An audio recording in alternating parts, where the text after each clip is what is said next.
Hello friends, welcome to my YouTube channel share market analyst. Friends, आज मैं आपसे बात करती हूँ शेयर मार्केट के बेसिक के बारे में। बेसिक में आज मैं आपको दो टॉपिक बताऊंगी। सबसे पहले बताऊंगी शेयर क्या होता है। दूसरा है हमारा topic what is a share market and how it is work, मतलब शेयर मार्केट क्या है और यह कैसे काम करती है। चलो फ्रेंड्स, स्टार्ट करते हैं हम शेयर से। शेयर क्या होता है? फ्रेंड, शेयर वो होता है जैसे कोई भी कंपनी या बिजनेसमैन अपनी कंपनी को छोटे छोटे हिस्सों में डिवाइड कर देता है, जिसको हम शेयर्स कहते हैं। फॉर एग्जांपल, एक बिजनेसमैन है जिसकी कंपनी की वैल्यू 80 लाख रुपीस है और वो अपनी कंपनी का आगे एक्सटेंड करना चाहता है, अपनी कंपनी की वैल्यू या फिर बिजनेस को बढ़ाना चाहता है, जिसके लिए उसको 40 लाख रुपए की और ज़रूरत है। तो फ्रेंड्स, वो 40 लाख रुपए वो बिजनेसमैन पब्लिक से लेना चाहता है। तो पब्लिक को वो उस 40 लाख रुपए के शेयर इशू कर देता है। जैसे उसने 10 रुपए पर शेयर के हिसाब से 4 लाख शेयर मार्केट में इशू कर दिए, मतलब पब्लिक को इशू कर दिए, तो उससे वो 40 लाख रुपए ले लेगा और पब्लिक को उसके शेयर्स मिल जाएंगे। तो फ्रेंड्स, उससे पब्लिक को क्या बेनिफिट होगा, ये मैं आपको आगे बताऊंगी। उससे पहले हम डिस्कस कर लेते हैं शेयर मार्केट क्या होती है। शेयर मार्केट क्या होती है फ्रेंड्स? जैसे हम नॉर्मल मार्केट में बाय और सेल करते हैं, इसी तरह हम शेयर मार्केट में शेयर्स को बाय और सेल करते हैं। इसके लिए पॉपुलर मेन टू मार्केट्स होती हैं, जो है एक एनएससी और दूसरी बीएससी। फ्रेंड्स, और भी मार्केट होती है जैसे Kolkata stock exchange etcetera, but जो पॉपुलर मार्केट है वो एनएससी होती है और बीएससी होती है। एनएससी होती है नेशनल स्टॉक एक्सचेंज। यह जो मार्केट है वो निफ्टी को शो करती है। निफ्टी में जो भी अप डाउन होते हैं वो नेशनल स्टॉक एक्सचेंज द्वारा ही दिखाया जाता है। और बॉम्बे स्टॉक एक्सचेंज यानी बीएससी, ये सेंसेक्स को शो करती है। इसमें होने वाले अप डाउन को बीएससी शो करती है। फ्रेंड्स, इन मार्केट्स पे नज़र रखती है सेबी। सेबी होती है security exchange board of India. ये जो भी इन मार्केट में बाय सेल या कोई भी एक्टिविटी होती है, उन सब पर सेबी की नज़र होती है। तो फ्रेंड्स, अब मैं बताती हूँ आपको, ये तो थी शेयर मार्केट। अब मैं आपको बताऊंगी कि शेयर मार्केट से कमाया कैसे जाता है, इससे हम कैसे अर्न कर सकते हैं। फॉर एग्जाम्पल फ्रेंड्स, किसी भी कंपनी ने 5 लाख शेयर लिए और उसकी वैल्यू थी 10 पर शेयर के हिसाब से, उसने मतलब मार्केट में इशू किए, तो उसने 50 लाख रुपीज़ अर्न कर लिए। तो फ्रेंड्स, हमने मान लो कि हमने उसके 2000 शेयर ले लिए जिसकी वैल्यू 10 रुपये पर शेयर थी। तो हमने 20,000 इन्वेस्ट किए, लेकिन वो कंपनी ग्रो करती है और उसकी 10 पर शेयर से वैल्यू बढ़कर 11 पर शेयर हो जाती है। तो हमारे 2000 शेयर 11 पर शेयर के हिसाब से अब वो बन जाते हैं 22,000 के। तो फ्रेंड्स, इनका जो 2000 का डिफरेंस है, यही आपका प्रॉफिट होगा, यही आपके द्वारा अर्न की गई हुई मनी होगी। तो फ्रेंड्स, इस तरह हम शेयर मार्केट से पैसा कमा सकते हैं। तो इसके लिए, ये सब करने के लिए हमें ट्रेडिंग कैसे स्टार्ट करनी है, कैसे इन्वेस्टमेंट स्टार्ट करनी है, इसके लिए मैं आज बताती हूँ आपको किन किन चीज़ों की ज़रूरत होगी। फ्रेंड्स, हमें सबसे पहले तो होगी सेविंग बैंक अकाउंट की ज़रूरत, जो आपका किसी भी बैंक अकाउंट में हो सकता है। उसके साथ एक डीमैट अकाउंट की ज़रूरत होगी, जो आप कहीं पे भी खुलवा सकते हो, जीरोदा में, पाई पैसे ऐप में और एंजल ब्रोकिंग में, कहीं भी खुलवा सकते हो। तो इस डीमैट अकाउंट को आपको अपने सेविंग बैंक अकाउंट के साथ लिंक करना है और फिर इसमें आप ट्रेडिंग कर सकते हो। जो भी आपके शेयर्स होंगे जो आप बाय सेल करोगे, वो डीमैट अकाउंट में होंगे और जो भी प्रॉफिट होगा वो भी डीमैट अकाउंट में होगा।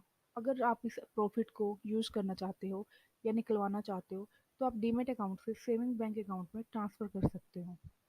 तो इस तरह फ्रेंड्स, आप शेयर मार्केट में ट्रेडिंग कर सकते हो। फ्रेंड्स, आज हम बात करते हैं आईपीओ के बारे में। आईपीओ क्या होता है और हम आईपीओ से कैसे पैसे कमा सकते हैं। तो फ्रेंड्स, आज हम डिस्कस करेंगे आईपीओ से रिलेटेड 3 टॉपिक्स के बारे में। सबसे पहले है आईपीओ क्या होता है, दूसरा है आईपीओ खरीदने के क्या फ़ायदे हैं, और तीसरा है हमें आईपीओ कौन सा खरीदना चाहिए। तो फ्रेंड्स, हम स्टार्ट करते हैं आईपीओ क्या होता है। आज हम मार्केट में आईपीओ के बारे में जानेंगे और ये भी देखेंगे कि मार्केट में जो कंपनी अभी एंटर की है, क्या हमें उसमें इन्वेस्ट करना चाहिए या नहीं। आज की वीडियो में हम बात कर रहे हैं इनिशियल पब्लिक ऑफरिंग के बारे में। तो फ्रेंड्स, आईपीओ होता क्या है? जब भी कोई प्राइवेट कंपनी अपने शेयर्स को पहली बार पब्लिक को ऑफर करती है तो उसे हम आईपीओ कहते हैं। ये कंपनी के लिए स्टॉक मार्केट में एंटर करने का तरीका होता है। जब तक कोई भी प्राइवेट कंपनी आईपीओ ऑफर नहीं करती, तब तक पब्लिक उसके शेयर्स को बाय नहीं कर सकती। लेकिन जब कोई कंपनी आईपीओ ऑफर करती है, तो कोई भी मार्केट या म्यूचुअल फंड या पब्लिक उसके शेयर्स को बाय कर सकते हैं।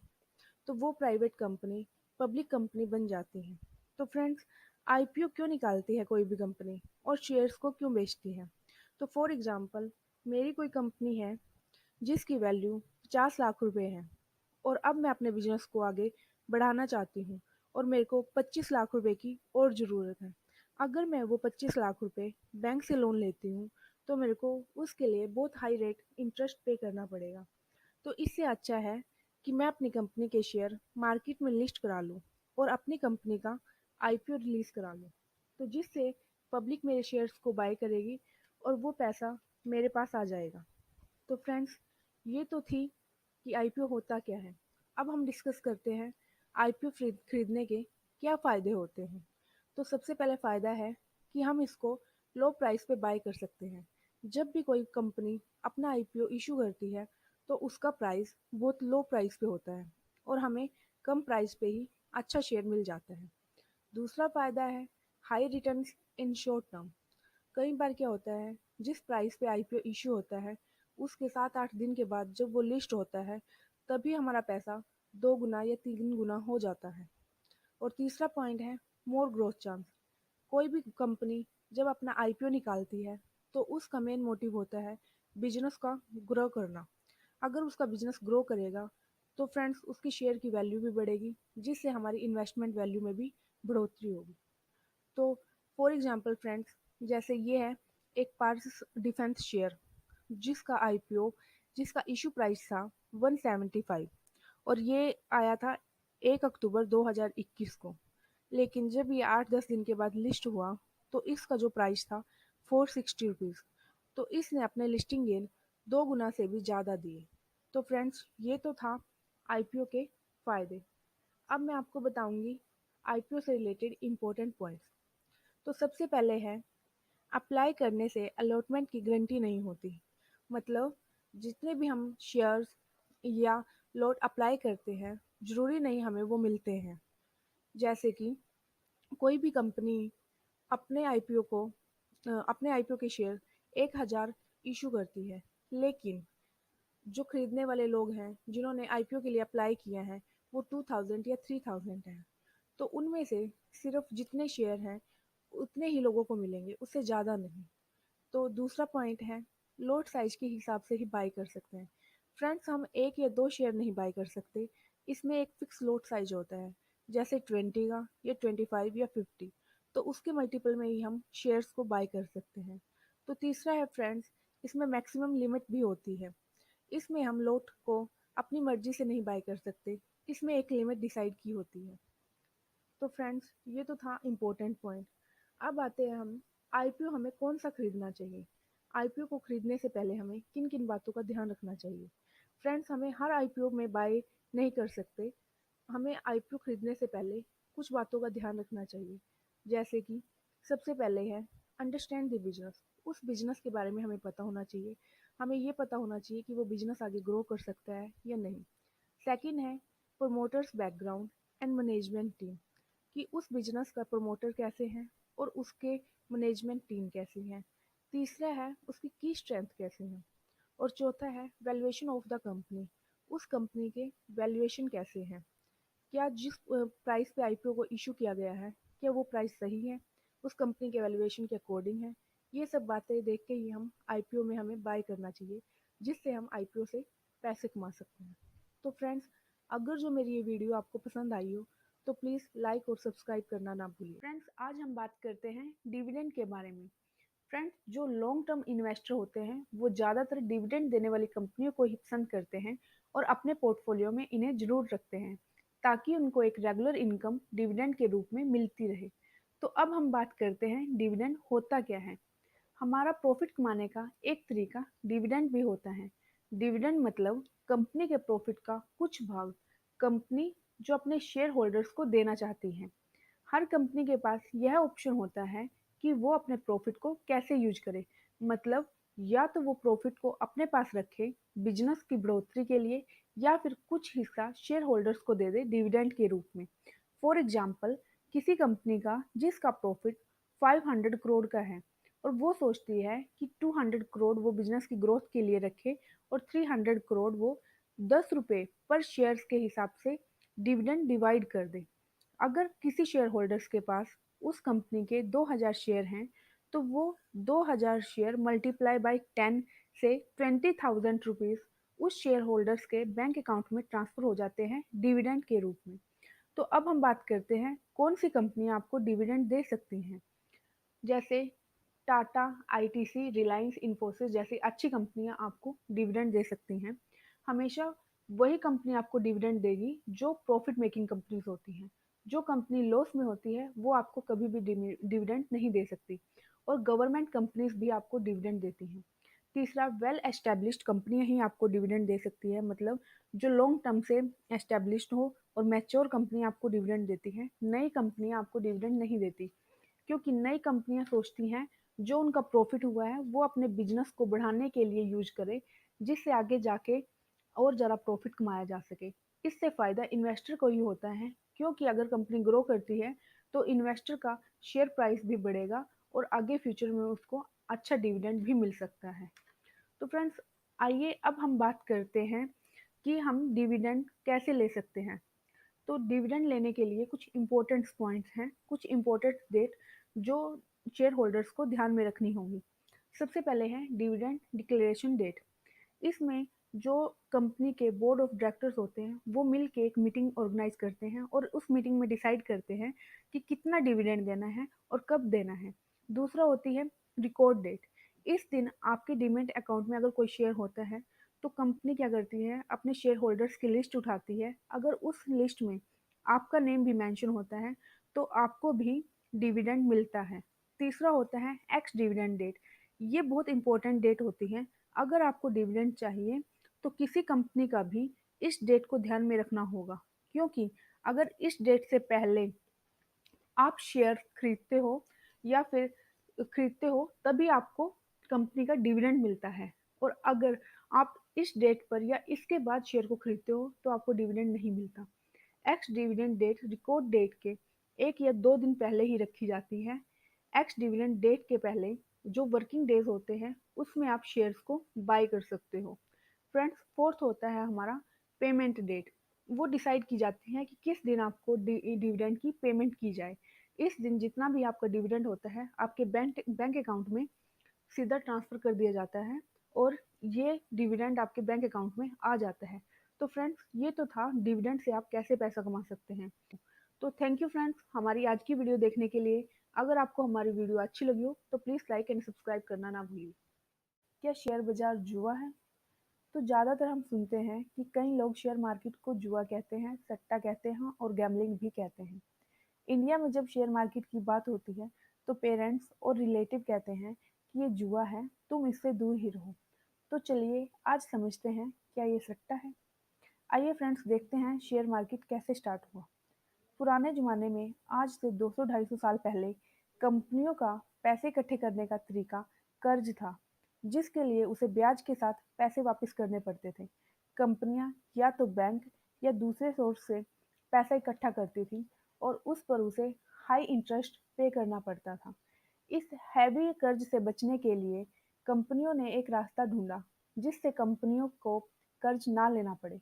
वो आइडिया था कि लोगों को कंपनियों का हिस्सा बेचकर पैसे इकट्ठे करना।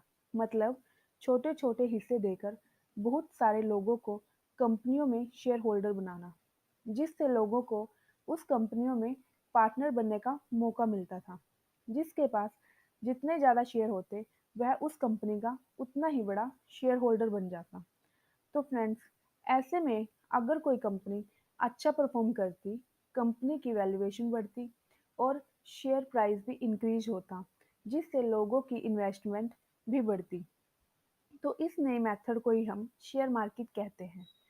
तो इस नए मेथड यानी शेयर मार्केट की एक खास बात यह भी है कि अगर कोई व्यक्ति बिना सोचे समझे किसी कंपनी में इन्वेस्ट कर देता है तो उसे नुकसान भी हो सकता है, और अगर वह किसी अच्छी कंपनी में इन्वेस्टमेंट करता है तो उसे बहुत अच्छा मुनाफा कमाने को मिलता है।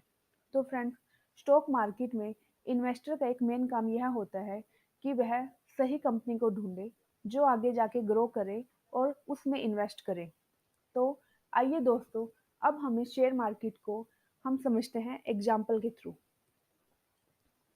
तो फ्रेंड्स, जैसे दो या तीन दोस्त मिलकर इक्वल अमाउंट में कोई पैसा इन्वेस्ट करते हैं और कोई बिजनेस को शुरू करते हैं, और वह बिजनेस उनका अच्छा चल जाता है, तो वो अपने बिजनेस को आगे बढ़ाने का सोचते हैं और वो लोगों को इन्वेस्ट करने के लिए ऑफर देते हैं, और लोग उसमें इन्वेस्ट करके पार्टनर बनना चाहते हैं।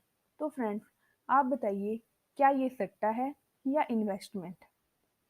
तो इसी तरह स्टॉक मार्केट में भी लोग कंपनी में इन्वेस्ट करने के लिए और उसमें भागीदारी लेने के लिए शेयर्स को खरीदते हैं। तो फ्रेंड्स, लेकिन कई लोग इसका इस्तेमाल गैम्बलिंग की तरह भी करते हैं। वो लोग किसी के भी कहने पर बढ़ते हुए शेयर में पैसा लगा लेते हैं और बिना कंपनी के बारे में जाने वो सिर्फ आइडिया लगाते हैं कि आज शेयर प्राइस बढ़ रहा है और आगे भी बढ़ेगा, तो वो सोचते हैं कि अभी खरीद लेता हूँ और शाम को बेच दूंगा, और उन्हें ये नहीं पता होता कि शेयर प्राइस क्यों बढ़ रहा है और कब तक बढ़ेगा। बाद में वह शेयर गिर जाता है, लॉस हो जाता है, फिर कहते हैं शेयर मार्केट सट्टा है। तो आइए फ्रेंड्स, आगे हम समझते हैं कि इन्वेस्टमेंट और गैम्बलिंग में क्या फ़र्क है। फ्रेंड्स, गैम्बलिंग क्या होता है? जिसमें एक को फ़ायदा होता है और सामने वाले को नुकसान होगा। मतलब जैसे कसिनो में होता है, अगर मेरे को मुनाफा हुआ तो सामने वाले का पक्का नुकसान होता है। लेकिन इन्वेस्टमेंट में ऐसा नहीं होता, इन्वेस्टमेंट में किसी का नुकसान नहीं होता। तो फॉर एग्जांपल, 2019 में आईआरसीटीसी का आईपीओ आया था। उसका जो इशू प्राइस था वो 320 रुपये था, लेकिन जब वो लिस्ट हुआ उसका प्राइस था 644 रुपये। तो जिन लोगों ने इस आईपीओ को खरीदा, उन्हें 100% का पहले ही दिन प्रॉफिट हो गया। तो यदि उनका पैसा डबल हो गया तो इसका मतलब ये नहीं कि किसी और को लॉस हुआ होगा। आगे भी आईआरसीटीसी ने ग्रो किया और इस साल इस शेयर ने 6000 से भी ज़्यादा ऊपर का रिटर्न दिया। 6000 से भी ज़्यादा ये ऊपर शेयर गया, और इसमें किसी ने अगर लॉन्ग टर्म के लिए इन्वेस्ट किया होगा तो सोचो दोस्तों, उनको कितना प्रॉफिट हुआ होगा या उनका पैसा कितना गुना हुआ होगा। तो फ्रेंड्स, आप समझ गए होंगे कि इन्वेस्टमेंट और गैम्बलिंग में क्या डिफरेंस है। फ्रेंड्स, जो हम लोग बिना फंडामेंटल या फिर टेक्निकल एनालिसिस के किसी स्टॉक में इन्वेस्ट करते हैं और सुबह खरीद के शाम को बेचने की सोचते हैं, तो फ्रेंड्स वो जुआ ही है, वो सट्टा ही है। तो फ्रेंड्स, स्टॉक मार्केट एक अच्छी अपॉर्चुनिटी है। इसमें इन्वेस्ट करके हमें कंपनी की ग्रोथ का फ़ायदा उठाना चाहिए, लेकिन अगर आप इसका उपयोग गैम्बलिंग की तरह करोगे तो ये आपके लिए गैम्बलिंग ही साबित होगा। तो फ्रेंड्स, इस वीडियो को अपने फैमिली, फ्रेंड्स और रिलेटिव के साथ शेयर करना ना भूलें, ताकि उन्हें भी पता चले कि स्टॉक मार्केट क्यों एग्जिस्ट करता है और कैसे काम करता है और क्यों इसमें बड़ी बड़ी कंपनियां लिस्ट हैं। तो थैंक यू फ्रेंड्स। अगर मेरी वीडियो अच्छी लगी हो तो प्लीज़ लाइक एंड सब्सक्राइब करना ना भूलिए। Thank you.